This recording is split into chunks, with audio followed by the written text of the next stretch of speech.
नमस्कार, MT talk show में आपका स्वागत है। मैं हूं मनोज तिवारी। आज हम देख रहे हैं उत्तर प्रदेश में राजनीतिक उथल पुथल बहुत तेज़ी से मचा हुआ है।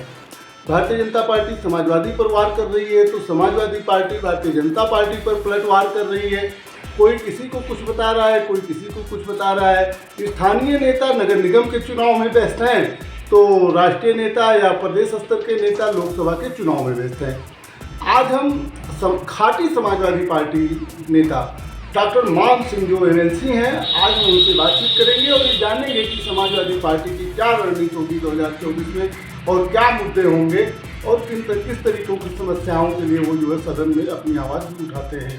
डॉक्टर साहब, आपका हमारे टॉक शो में एक बार फिर स्वागत है। Thank you. और पहले भी आपने अपना बहुमूल्य समय हमको दिया है।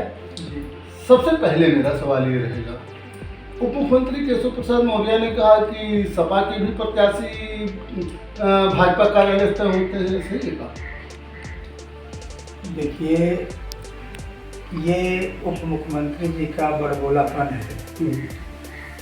और जैसे आप किसी रट्टू तोता को कुछ रटा देते हैं लेकिन वह उसका भावार्थ नहीं जानता है, ये 100% असत्य है।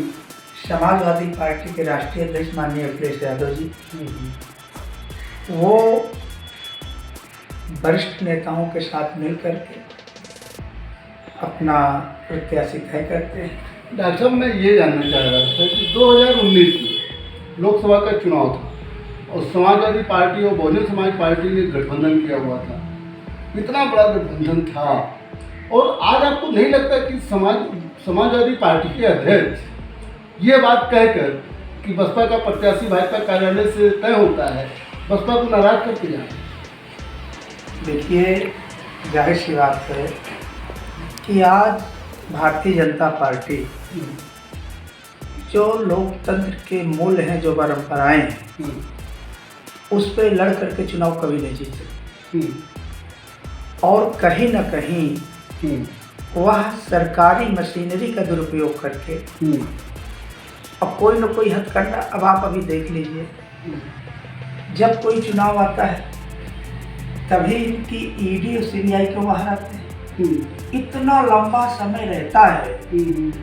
आपकी संस्थाएं हैं तो आपको चाहिए कि अगर देश में कोई नेता या कहीं गलत हो रहा है तो कंटिन्यू उनको आपको रखना चाहिए। इसका मतलब आप देश के साथ धोखा कर रहे हैं। आप सरकारी मशीनरी का दुरुपयोग करके। सर, भारत में किसी न किसी राज्य में चुनाव हमेशा रहता है जी, हर साल रहता है जी।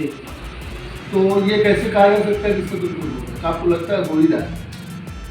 मैं दावे के साथ कह सकता हूँ कि अभी आप देख लीजिए कि भारतीय जनता पार्टी सत्ता में थी बिहार में, लेकिन आज जब उनको लगा कि जनता उन्हें नकार रही है, तब आप देखिए माननीय लालू जी पर वो किस तरीके से सरकारी मशीनरी का दुरुपयोग कर रहे हैं। तो जनता सब जान चुकी है, ऐसा नहीं है। सर, 2024 में 2019 का परिणाम देखते हुए 2024 लोकसभा समाजवादी पार्टी कह रही हम अकेले लड़ेंगे, 80 सीट पर लड़ेंगे। ज़्यादा से ज़्यादा चौधरी जयंत जी जो है उनके साथ रहेंगे। कांग्रेस को भी, तो आपको नहीं लगता कांग्रेस को किनारे करके फिर सपा जो लड़ाई को कमज़ोर कर रही है? नहीं, ऐसा नहीं है। इस समय आप देखिए कि जनता भारतीय जनता पार्टी के द्वारा किए गए झूठे वादों को समझ चुकी है। भाई, इन्होंने कहा 2 करोड़ हम रोजगार देंगे, नहीं दिए। इन्होंने कहा विदेशों में काला धन भरा पड़ा है, उसको लेकर के और अगर उसको बांट दिया जाएगा तो हर के खाते में 15-15 लाख रुपए आए, नहीं आया। इन्होंने कहा कि हम महंगाई आधी कर देंगे, नहीं हुई। डॉक्टर साहब, ये मुद्दे 2014 में उठाए गए थे। 2 करोड़ रोजगार होने की बात की गई, 15 लाख रुपए आने की बात कही गई हो। उसके बाद 2019 में लोकसभा के चुनाव हुए, उसके बाद फिर जो है विधानसभाओं के तमाम चुनाव हुए। आखिर जनता मुद्दों को जानते हुए भी क्यों भारतीय जनता पार्टी बार बार मौका देती है? समाजवादी पार्टी अपनी बात लोगों तक पहुंचा नहीं पा रही क्या? देखिए, निश्चित तौर पर समाजवादी पार्टी अपनी बात को जनता तक पहुंचाएगी, लेकिन निश्चित तौर पर आज आप देख लीजिए बेरोजगार, उनके ऊपर लाठी चल रही है। आयोगों में भ्रष्टाचार व्याप्त है और कहीं ना कहीं जनता अब ये महसूस कर रही है कि भारतीय जनता पार्टी को ला करके हमसे बहुत बड़ा धोखा हुआ है। आज उसी जनमानस के भरोसे समाजवादी पार्टी के राष्ट्रीय अध्यक्ष माननीय अखिलेश यादव जी ये दावा कर रहे हैं कि हमारी लोकसभा में जो सीटें हैं लगभग सारी सीटें। सर मैं दो बातें पूछना चाहूँगा। पहला गठबंधन को लेकर आपको नहीं लगता कि बीजेपी के खिलाफ जो है एक गठबंधन उत्तर प्रदेश में होना चाहिए जो भाजपा को मात दे सके? निश्चित तौर पर आज आप देख लीजिए जिन छोटे दलों का समाज में जनाधार है उसको लेकर समाजवादी पार्टी के राष्ट्रीय अध्यक्ष माननीय अखिलेश यादव जी बोल चुके हैं कि वह सारे छोटे दलों से हमारा गठबंधन रहेगा, हम साथ मिल करके ओपी राज हो तो चलेगा।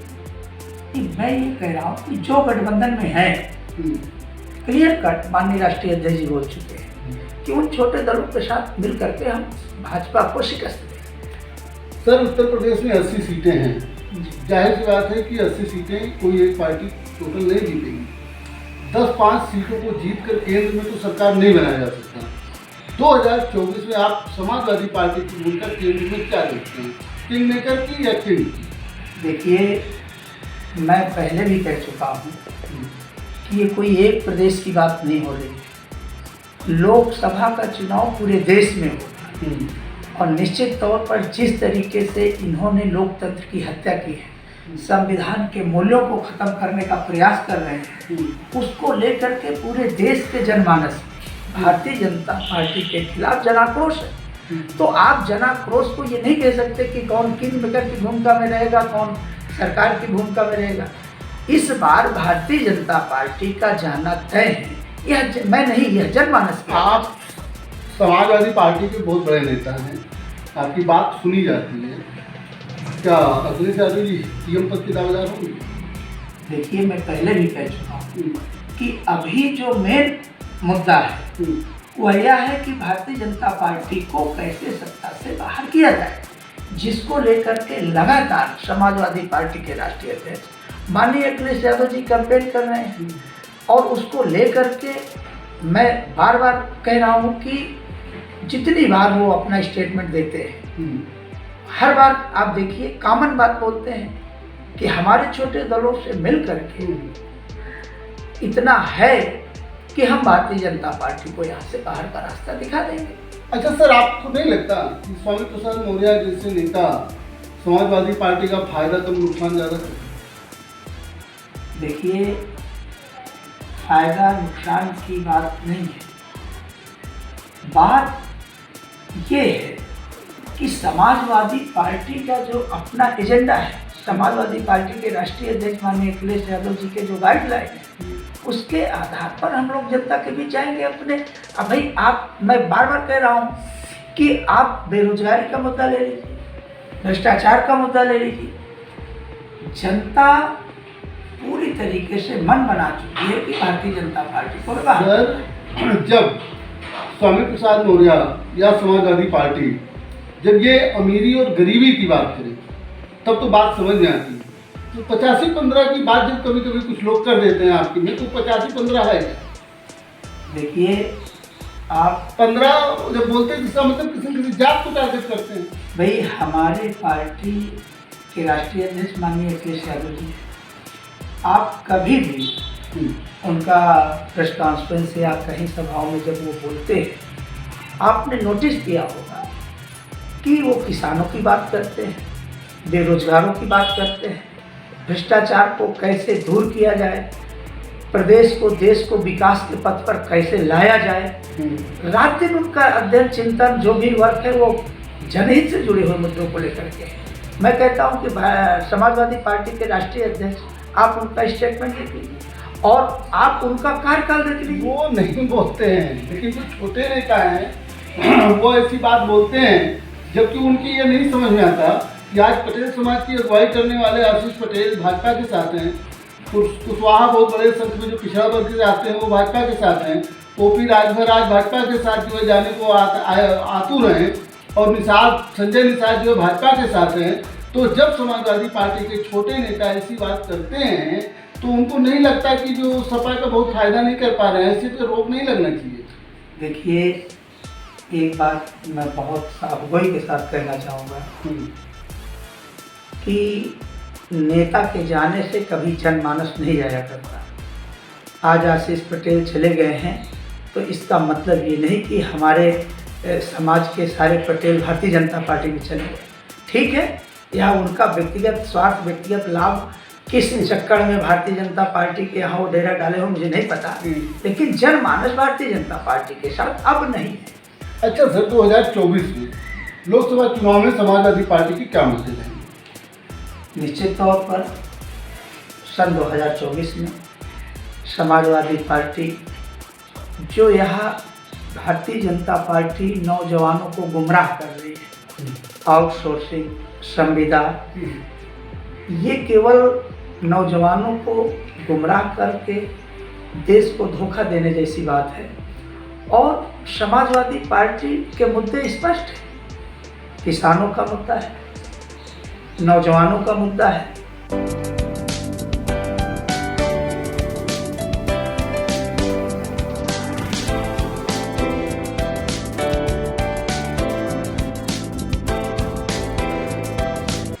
महंगाई आप देख लीजिए, जब सिलेंडर की कीमत 400-500 रुपए थी तब भारतीय जनता पार्टी को लगता था कि इतनी महंगाई हो गई है कि इससे जनता 2 दिन नहीं गुजारा कर पाएगी। आज मैं आपसे ही पूछता हूँ कि सिलेंडर की कीमत क्या हो, तो हमारे मुद्दे स्पष्ट है। महंगाई है, महंगाई, बेरोजगारी, किसान, नौजवान, भ्रष्टाचार, शिक्षा, ये मुद्दा बन क्यों नहीं पाता? आपको नहीं लगता कि भाजपा ध्रुवीकरण की राजनीति करती है, इसमें सपा कितना सफल?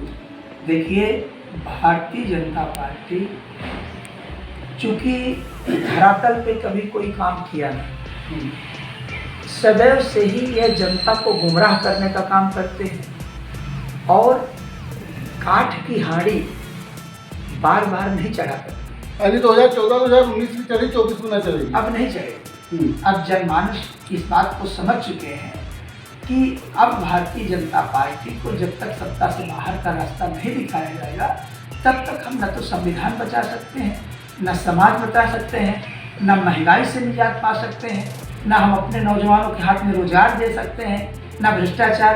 भाई, अभी भ्रष्टाचार की बड़ी टीकें की जाती थी कि विदेशों में इतना काला धन जमा हुआ है। मैं तो कहता हूँ भारतीय जनता पार्टी जब से सत्ता में आई है और यहाँ का धन विदेशों में जमा हो गया है। आप लाने की बात कर रहे हैं, लाने की तो बात छोड़ दीजिए। यहाँ का कितना नीरव मोदी, विजय माल्या, आप देखिए एक सीरीज है जो यहाँ का पैसा ले करके और विदेशों में जाकर के जमा कर दिया। अच्छा नेताजी, आप एक मुद्दे पर बात नहीं कर रहे, अपराध। विपक्ष, भाजपा तो कहती है कि सपा ने अपराध को बढ़ावा दिया। देखिए, अब जो है हर जगह, अभी देखिए इलाहाबाद में, अब तो प्रयागराज में दिन दहाड़े हत्या हो गई। देखिए, लेकिन इसको सपा मुद्दा नहीं बना। देखिए, मैं बता दूँ कि हाथ कंगन को आर से क्या। आप बताइए, थाने में बच्चियों के साथ बलात्कार होता है, क्या ये सुशासन है? क्या आप इसको जीरो टॉलरेंस मानते हैं? जितने गुंडे माफिया हैं वो सब वर्तमान में जा करके भारतीय जनता पार्टी के साथ फोटो सेशन में खड़े होते हैं। क्या ये सुशासन है? हाथ रसने बच्ची को केरोसिन डाल करके दलित बच्ची को जला दिया जाता है, क्या ये जीरो टॉलरेंस? क्या ये सुशासन है? देखिए, अपने आप महिमा मंडन कर लेना अलग बात है, लेकिन आईना अगर आप देखना चाहिए तो आप देख लीजिए भारतीय जनता पार्टी के साथ अपराध का ग्राफ कितना बढ़ा है। छोटी छोटी बच्चियों के साथ बलात्कार हो रहा है। और कहीं दूर मत जाइए, आप विगत 6 साल का भारतीय जनता पार्टी का कार्यकाल खाली प्रयागराज में देख लीजिए। क्या फाफामऊ विधानसभा, शराव विधानसभा, क्या सामूहिक हत्याएं नहीं? आप ही लोगों के माध्यम से पूरा कवरेज किया गया कि एक एक घर के 3-3, 4-4 छोटे छोटे बच्चे, औरतें सब जिनका जला दिए जाते हैं, मार दिए जाते हैं। कहाँ है इनका सुशासन? अच्छा सर, एक बात बताइए, आप तो सदन में हैं, तो सदन में आप बातें उठाते हैं, अक्सर हमने आपका टीवी पर डिबेट करते हुए देखा है। मुख्यतः सदन में आपने क्या बात उठाई और शिक्षकों से संबंधित जो आपने बात उठाई वो समस्या क्या है और सॉल्व क्यों नहीं हो पाई? देखिए, मैंने 4-5 जो ज्वलंत मुद्दे हैं, आप देखिए कि जो नौजवान इलाहाबाद, लखनऊ जैसे शहर में तैयारी कर रहा है, भारतीय जनता पार्टी आयोगों के साथ मिल करके और अपने जो उनके खुद के लोग हैं पेपर आउट करा करके उनको घरों में पहुंचा देना। और जब नौजवान इसकी शिकायत करता है, जब कहीं उसको लगता है कि नहीं तो एकदम अंधेर नगरी चौपट राजा वाली स्थिति है, तो वो जांच बैठा देते हैं। अभी सदन में मैंने बोला टेट का पेपर लीक हुआ, बीएड प्रवेश परीक्षा का पेपर हुआ, नलकूप का पेपर लीक हुआ, लोक सेवा आयोग में पहली बार हिंदी टीजीटी का पेपर राजकीय का घर घर पहुंचा दिया गया। तो मुझे लगता है नौजवान ये सब देख रहा है कि किस तरीके से भारतीय जनता पार्टी के कथनी और करनी में अंतर है। और आप देखिए भ्रष्टाचार को लेकर के और अभी स्वास्थ्य व्यवस्थाओं को लेकर के मैंने सदन में पूरे जितने मुझे लगा कि नौजवान, पुरानी पेंशन, वित्त विहीन शिक्षक, जितने मुद्दे थे वन बाय वन। क्या वजह होती है कि सरकारें इसको सॉल्व नहीं करना चाहती? सरकारों में मुझे क्या परेशानी आती? सपा ने भी कुछ ऐसे विरोध नहीं किया था, आज भाजपा भी विरोध नहीं कर पा रही है। नहीं, ऐसा नहीं। हाँ, आपको मैं बता दूं, भारतीय जनता पार्टी ने शिक्षा मित्रों नियुक्त किया और उस समय जो गांव का टॉपर लड़का होता था उसको शिक्षा मित्र बनाया गया। और जब माननीय नेताजी मुख्यमंत्री थे, समाजवादी पार्टी की सरकार थी, माननीय अखिलेश यादव जी मुख्यमंत्री थे, तो 1,76,000 शिक्षा मित्रों को रेगुलर करने के लिए काम किया गया। और संविदा पर जो शिक्षक काम कर रहे थे 5,000 रुपये मानदेय पर, 5,000 रुपये मानदेय पर जो शिक्षक काम कर रहे थे इंटर कॉलेजों में, उन शिक्षकों को रेगुलर करने का काम समाजवादी पार्टी की सरकार ने किया था। और मैं ये नहीं कहता, आप तुलना कर लीजिए, SSC आयोग जो लखनऊ में था, चाहे वो बीडीओ की वैकेंसी रही हो, चाहे लेखपाल की वैकेंसी रही हो, मतलब चारों तरफ नौजवानों को रोजगार देने के लिए प्रयास किए गए थे। और ऐसा नहीं है अभी भी। अच्छा नेताजी, सदन में तो खूब लड़ाई होती है और शाम को पता लगा कि घर पार्टी में जब दोनों सीएम मिलते होंगे तो क्या बात करते हैं? देखिए, ये बात बिल्कुल क्लियर है कि हम लोगों की लड़ाई विचारधारा की, हम लोगों की लड़ाई जनता की, पर्सनल नहीं। और जनता के जो मुद्दे हैं उनको लेकर के सड़क से सदन तक हम लड़ने का काम करते हैं। अब इंसान हम हैं, क्या आप अपने घर में शादी में बुलाएंगे तो हम जाएंगे? वो मैटर नहीं। अच्छा नेताजी, मैं ये जानना चाह रहा था कि 2024 के लोकसभा चुनाव में वो उत्तर प्रदेश की परिप्रेक्ष्य में बात करूँ तो बहुजन समाज पार्टी की क्या भूमिका होगी? स्वतंत्र बताइए, बिना किसी पार्टी की। देखिए, मैं पहले भी कह चुका हूँ कि ये माननीय राष्ट्रीय अध्यक्ष जी बोल चुके हैं कि बीएसपी के टिकट भारतीय जनता पार्टी के कार्यालय से तय। तो इतना बड़ा संदेश माननीय अखिलेश यादव जी ने दे दिया है, आपके समझने के लिए, जनता को समझने के लिए पर्याप्त है। जो पार्टी अपना अस्तित्व खो चुकी है, यानी अखिलेश जी ने ये मैसेज इसलिए दिया कि ताकि जो है अल्पसंख्यक समाज जान जाए, क्योंकि बहन जी अल्पसंख्यकों के ऊपर डोरे डाल रही है। अल्पसंख्यक समाज को बचाने के लिए अखिलेश जी ने दांव चला है। नहीं, आप देखिए, जो जनता को लेकर या जनता के मुद्दों को लेकर के जो वर्तमान समय में समाजवादी पार्टी संघर्ष कर रही है, बराबर लड़ रही है, आप ही से हम जानना चाह रहे हैं, आज सदन में कौन लड़ रहा है? आपको कहीं लग रहा है कि बीएसपी लड़ रही है? बसपा के तो खाली एक विधायक है विधानसभा में। आप ही कह रहे हो कि तो लड़ कौन रहा है? लड़ रही है समाजवादी पार्टी। तो लड़ रही है अगर समाजवादी पार्टी तो जीतेगी भी समाजवादी। अच्छा ये बताइए, लड़ाई तो अभी आप कुछ दिन पहले और लड़े थे, डॉक्टर मान सिंह एमएलसी बने, मान सम्मान के साथ शिक्षकों मतलब स्नातक एमएलसी में, शिक्षक एमएलसी में कहाँ चूक हो गई? अगुवाई तो आप कर रहे थे नेता जी। देखिए, शिक्षक एमएलसी में कहीं कोई चूक नहीं हुई। भारतीय जनता पार्टी मशीनरी का दुरुपयोग करके लेकर के पूरे डीआईएसओ को, प्रबंधकों को, उनको डराना, धमकाना, जबरदस्ती एक प्रकार से लोकतंत्र की हत्या करके डकैती डाला। आप डकैती डाल करके अगर एक सीट जीत लेते हैं तो ये आपकी वाहवाही नहीं है, बल्कि आप फेलियर है। डॉक्टर साहब, मैं दूसरी बात कहना चाह रहा था, वोट तो टीचर देते हैं और वोट गुप्त भी होता है। टीचरों की समस्या थी वित्तीय, टीचरों की समस्या थी वेतन वाली, टीचरों की समस्या थी ओल्ड पेंशन स्कीम वाली।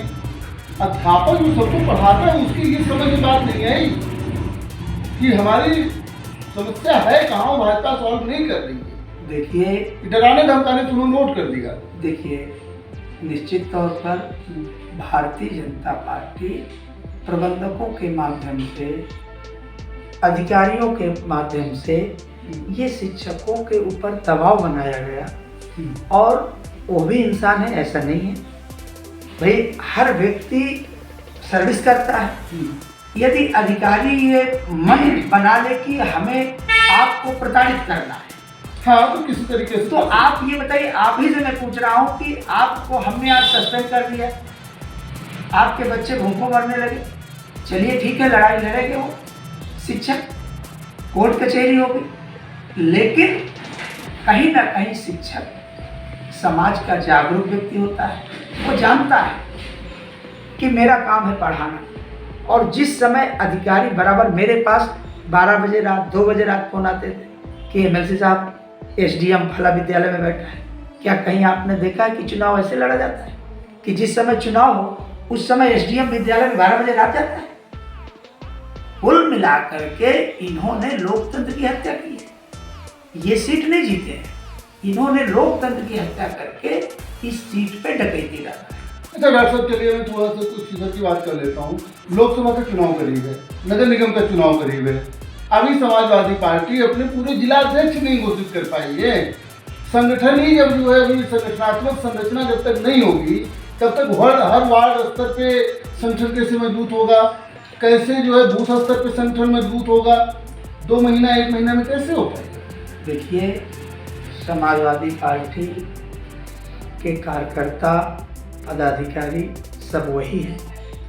हाँ, इस बात को लेकर के अभी माननीय जी ने कई जिलों के जिला अध्यक्ष की नियुक्ति की, 5-6 जिलों के हुए हैं। और अभी कोलकाता में राष्ट्रीय कार्यकारिणी की बैठक को लेकर माननीय राष्ट्रीय अध्यक्ष जी व्यस्त हैं, और अब बहुत जल्द संगठनात्मक हो जाएगी। अच्छा नेता जी, मैं नगर निगम की बात करूँ, क्या लगता है आपको प्रयागराज से वो नगर निगम जिला में रहते भी हैं, प्रयागराज में अब की बार नगर निगम समाजवादी पार्टी बना पाएगी अपना? इस बार 100% मेयर समाजवादी पार्टी का होगा, ये हम दावे के साथ कहते हैं। जिस तरीके से भारतीय जनता पार्टी में 25 नाम सामने आ रहे हैं, चाहे वो दीपक पटेल का हो या फिर जो अवधेश गुप्ता का हो, पद्म जायसवाल का हो, है ना, उस तरीके से समाजवादी पार्टी में कोई नाम इतना बड़ा आ क्यों नहीं पा रहे? नहीं, समाजवादी पार्टी में जो भी नाम है, धर्मराज पटेल, वो मैंने क्या कहा कि जो भी नाम है, हाँ, संदीप पटेल, मैंने क्या कहा कि जो भी नाम है, जो भी नाम जी, जो भी नाम है, हाँ, उनको वरिष्ठ नेताओं के द्वारा, प्रभारियों के द्वारा सब सूची तैयार करके माननीय राष्ट्रीय अध्यक्ष जी को अवगत करा दिया गया है। अब यह निर्णय माननीय राष्ट्रीय अध्यक्ष जी का होगा कि मेयर के पद का उम्मीदवार कौन बने। मेयर के जो अभी 100 वार्ड बने, पहले 80 वार्ड थे, तो क्या इससे कुछ उम्मीद जगी है, या फिर जो है उधर तो जितने भी वार्ड बने हैं वहाँ तो भारतीय जनता पार्टी के सब विधायक हैं, चाहे वो पापा मंदिर लीजिए, चाहे करचना ले लीजिए, चाहे। देखिए, वार्ड बढ़ने से समाजवादी पार्टी बहुत मजबूत हुई है, और अब भारतीय जनता पार्टी यह मान रही है कि इस बार चुनाव समाजवादी पार्टी ही जीतेंगे, और देखिए हम लोग भारी बहुमत से मेयर बनाएंगे।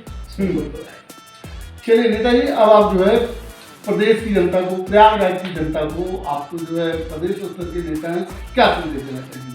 देखिए, मैं यही अपील करूँगा, चूँकि ये बौद्धिक शहर है प्रयागराज, और यहाँ बुद्धिजीवी से लेकर के बहुत बड़े बड़े दार्शनिक, प्रोफेसर, जजेस, IAS, PCS, स्कॉलर, सबका केंद्र बिंदु है प्रयागराज। तो प्रयागराज ने ये देखा कि पूर्व में जो मुख्यमंत्री के पद पर माननीय अखिलेश यादव जी गए, तो बड़े चमत्कारिक ढंग से आप देखिए 100 डायल ईजाद करके आज थाना आपके घर जाता है। ये केवल उसको 112 कर रहे हैं। और लखनऊ में आप देखा, ये सिग्नेचर भवन विश्व स्तर का कंट्रोल रूम बनाया गया है सुशासन के लिए।